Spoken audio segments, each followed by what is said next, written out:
Jemaat yang dikasihi oleh Tuhan kita Yesus Kristus, Shalom dan selamat pagi untuk kita semua. Firman kehidupan di pagi hari ini tertulis dalam Injil Markus pasal 1 ayat 32. Menjelang malam, sesudah matahari terbenam, dibawalah kepada Yesus semua orang yang menderita sakit dan yang kerasukan setan. Demikian firman Tuhan. Saudara-saudara yang dikasihi oleh Tuhan kita Yesus Kristus, di dalam Injil Markus pasal 1 ayat 29 sampai 31 diberitakan kepada kita bahwa sekeluarnya dari rumah ibadat, Yesus dengan Yakobus dan Yohanes pergi ke rumah Simon dan Andreas. Ibu mertua Simon terbaring karena sakit demam. Mereka segera memberitahukan keadaannya kepada Yesus. Ia pergi ke tempat perempuan itu, dan sambil memegang tangannya, ia membangunkan dia. Lalu lenyaplah demamnya. Kemudian perempuan itu melayani mereka. Sebagai kelanjutan dari peristiwa itu, diberitahukan kepada kita bahwa Simon dan Andreas membawa kepada Yesus semua orang yang sakit dan yang kerasukan setan. Sebagai pengikut Yesus, kita dituntut untuk membawa jiwa-jiwa dengan berbagai permasalahannya kepada Yesus.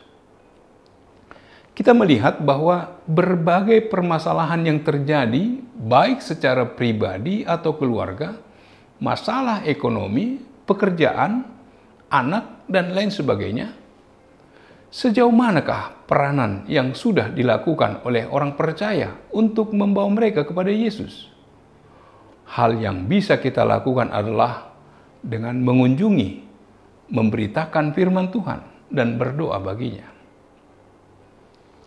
Bila kita baca kelanjutan dari peristiwa itu, yaitu yang tertulis dalam Markus 1 ayat 38, Yesus mengatakan kepada murid-muridnya, bahwa Yesus mengajak murid-muridnya pergi ke tempat lain, ke kota-kota yang berdekatan, supaya di sana juga dia memberitakan Injil. Karena untuk itulah dia telah datang.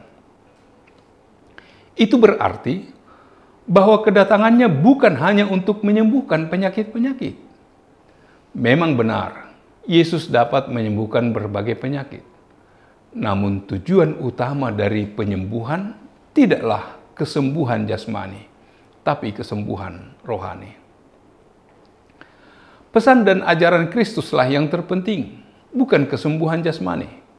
Kalau mau, Yesus hanya dengan satu kata saja dapat menyembuhkan semua orang di seluruh Israel. Namun dia tidak melakukannya, karena dia diutus Bapa untuk menebus penyakit yang paling berbahaya, yaitu dosa umat manusia. Supremasi rohani dari jasmani tentu saja terlihat jelas bahwa jiwa manusia lebih berharga daripada tubuhnya, karena jiwa sifatnya kekal, sedangkan tubuh tidak kekal. Kalaupun seseorang mendapatkan kesembuhan fisik, maka orang tersebut juga nantinya akan meninggal. Kesembuhan fisik yang tidak membawa seseorang percaya kepada Tuhan adalah tidak berguna. Kesembuhan rohanilah yang akan membawa orang ke surga. Yang lebih penting tentang kesembuhan perempuan yang sakit demam adalah bahwa setelah sembuh, perempuan tersebut, yakni ibu mertua Petrus, melayani Yesus. Inilah yang menjadi inti dari mujizat kesembuhan fisik maupun rohani, yaitu mengakui atau percaya bahwa Yesus adalah Tuhan yang didahului oleh pertobatan, dan kemudian melayani Tuhan sebagai bentuk balasan kasih kita kepada Tuhan. Setelah Yesus mengajar di Kapernaum, di mana semua orang kagum karena Yesus mengajar dengan penuh kuasa dan dibuktikan dengan begitu banyak mujizat, maka Yesus meneruskan tujuan utamanya, yakni pemberitaan Injil kepada semua orang. Yesus pergi ke tempat yang lain, sehingga banyak orang juga dapat percaya kepada Yesus dan memperoleh keselamatan. Hal ini jugalah yang diperlihatkan oleh para rasul yang menjalankan perintah Yesus.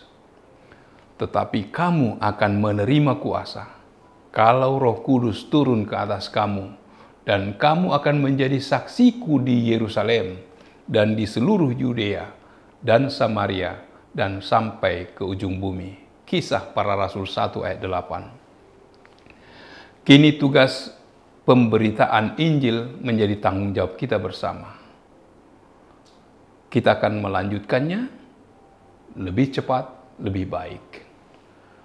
Dalam setiap kesibukan pelayanan, Yesus tetap mengambil kesempatan dalam persekutuan dengan Bapa. Walaupun sangat sibuk pada malam sebelumnya, ia bangun pagi-pagi benar dan pergi ke tempat yang sunyi untuk berdoa. Andar Ismail dalam bukunya Selamat Pagi Tuhan menuliskan bahwa doa pagi adalah pencetus rasa girang untuk sepanjang hari. Rasa girang karena kita ternyata bangun kembali. Tuhan memperpanjang hidup kita dengan satu hari yang baru lagi. Doa pagi juga adalah ibarat apel atau laporan siap siaga, yaitu siap menghadapi pekerjaan. Nabi Amos mengatakan, "Carilah Tuhan, maka kamu akan hidup."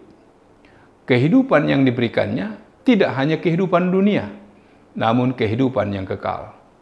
Dan penyembuhan akan memberikan keselamatan bagi jiwamu. Janganlah biarkan hal-hal yang kurang penting membuatmu tidak mendapatkan hal-hal yang terpenting dalam kehidupan. Amin. Marilah kita berdoa. Allah Bapa yang bertata dalam kerajaan surga, puji syukur bagimu Tuhan, Engkau mengingatkan kami betapa pentingnya untuk mengabarkan Injil. Meskipun Yesus dapat melakukan berbagai keajaiban, penyembuhan penyakit secara jasmani, namun yang terpenting adalah kabar baik, Injil, yang memberikan keselamatan agar setiap orang percaya akan perbuatan Allah.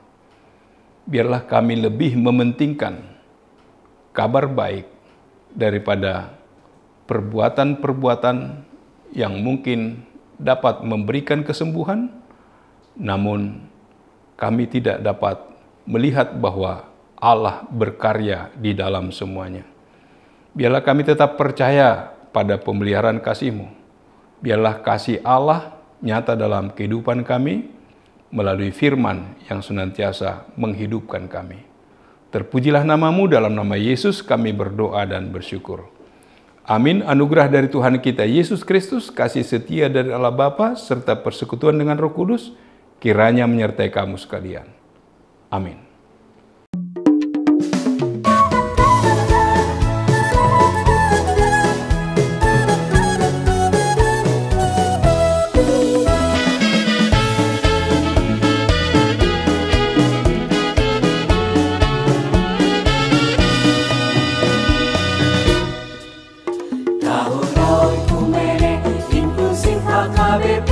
Proaktif menghadirkan kebaikan Allah, jauhkan diskriminasi dan juga rasis, agar terjaga kedamaian. Jauhkan diskriminasi dan juga rasis untuk kebaikan bersama. Kota Yesus waktu di bumi harus mengasihi musuhmu agar sempurna kehidupanmu seperti Allah Bapa. Agar sempurna kehidupanmu seperti Allah Bapa. Okumene mempersatukan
orang tertindas dan termargina, kita semua saling mengasihi sesama manusia. Apapun ajalnya kita wujudkan keutuhan ciptaan Tuhan. Okumene mempersatukan umat manusia di bumi. Okumene selalu membebaskan orang tertindas dan termargina, kita semua saling mengasihi sesama manusia. Apapun ajalnya kita wujudkan keutuhan ciptaan